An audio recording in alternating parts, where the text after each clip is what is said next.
Have you ever been out in the mountains on a cold, clear night and gazed up at the star-studded sky, glittering like diamonds scattered against a black velvety cloth? When I look up at the night sky, a feeling of awe and wonder overwhelms my soul as I stand there gazing at the universe millions of light years away. Are we here on planet Earth by chance, or is there a creator who cares about our lonely blue planet at the edge of the Milky Way galaxy? If we go on a journey back in time when the Earth was silent, dark and void, we will find our answer. Once upon a time, God's Spirit moved upon the face of the waters, and God said, "Let there be light." And immediately there was light. God saw that the light was good, and he separated the light from the darkness, and there was evening and morning the first day. Ah, the wonders of creation. What did God have in mind for the earth as he created his masterpiece? The crown jewel of the creation fiat was mankind, created to love and be loved. The earth in all its stunning beauty was created for the enjoyment of Adam and Eve and all those who would be born on the earth. On the seventh day of creation, God gave humanity a precious gift, the gift of time to spend in nature and with him. Apart from the burdens of daily life, he marked off the seventh day each week as holy time and created the weekly cycle the world still recognises today. The book of Genesis says, "Then God blessed the seventh day and made it holy." He placed this day of rest into the DNA of the first week to be remembered by every human born on planet Earth from that time forward. Since God created this special day in a perfect world, it makes sense that it is even more important for us today. Now, fast forward in time 6,000 years. By now, sadly, most of the world has forgotten their creator. Each week, people rush on, never so much as lifting their eyes to heaven to remember him on his holy day. And still, he waits. Meet a typical housewife, aged 36. She slaves away 7 days a week, running a taxi service for her kids, cooking meals for the family, doing the laundry, cleaning the house, and shopping at the grocery store to buy food for the family. Wait! She doesn't have to work 7 days a week. God gave her a day off for every 6 days she works. What did she say? She doesn't know.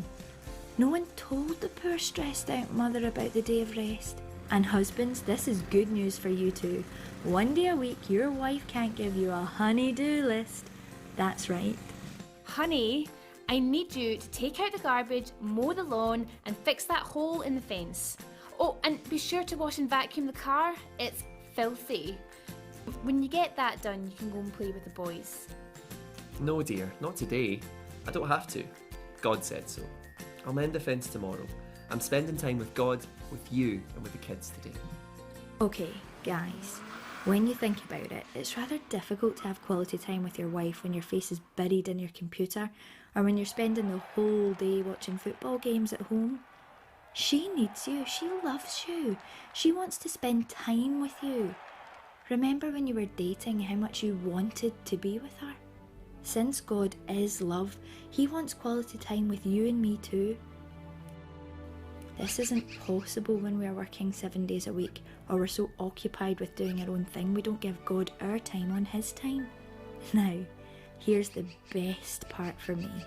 All those things that tug at my mind during the week, the things I have to get done, well, they don't burden me for a full 24 hours. I'm free, really free from the cares of life on the seventh day. Okay, it sounds great so far, but does it matter which day you take off each week? I mean, all days are the same, aren't they? Well, not exactly. God said the seventh day was the Sabbath, not the 4th, the 5th, or the 1st. I mean, your birthday's your birthday, the day matters, right?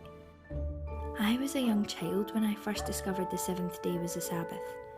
I remember sitting on my bed reading my Bible, and there it was, in black and white as plain as day. The words, "Remember the Sabbath day to keep it holy." 6 days you shall labour and do all your work, but the 7th day is the Sabbath of the Lord your God. I was confused. The 7th day? I got up and went to the calendar hanging on my bedroom wall, and tracing my finger along the week, I got to the end, and sure enough, Saturday was the 7th day. My mind began to wonder, why then do we worship on Sunday? I thought it was the Lord's day. My friend said, no one really knows what day is the original 7th day of the week. But I thought, well, then how can we know what day we're supposed to celebrate Easter? My mum said that we worship on Sunday to honour the Lord's resurrection, and when I asked our pastor about the text I read, he said, my dear girl, we are no longer under the law but under grace. The Sabbath was for the Jews. Don't trouble your little head over it. I was thinking, but the Bible did say the 7th day, but I still pondered it in my heart.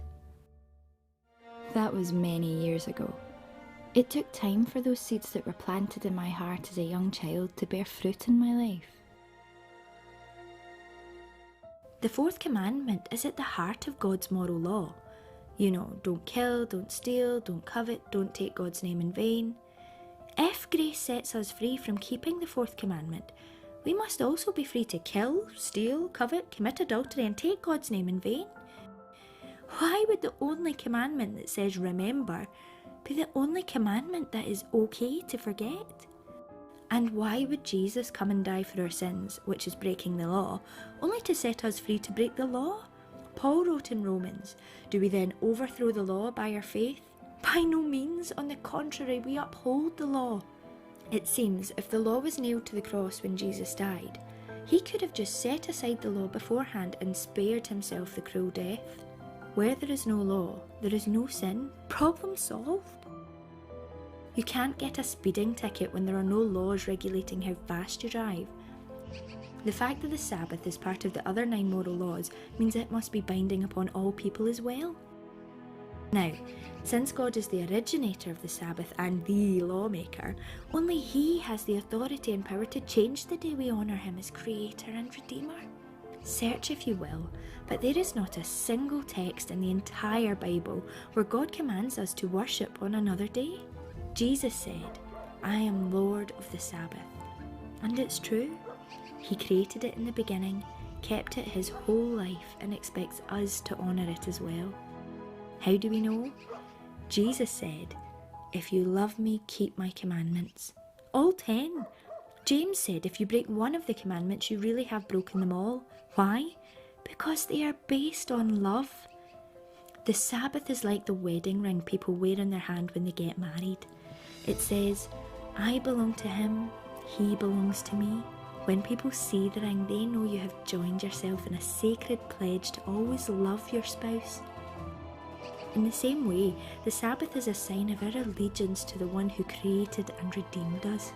Moses said in Exodus 31, surely my Sabbaths you shall keep, for it is a sign between me and you throughout your generations, that you may know that I am the Lord who sanctifies you. Do you love Jesus? Why not enter into his rest? Can you think of any reason you wouldn't want to worship on the only day he asked you to remember? The day he created for a perfect world. A day carved in stone, written by the hand of Jehovah himself. Something to think about.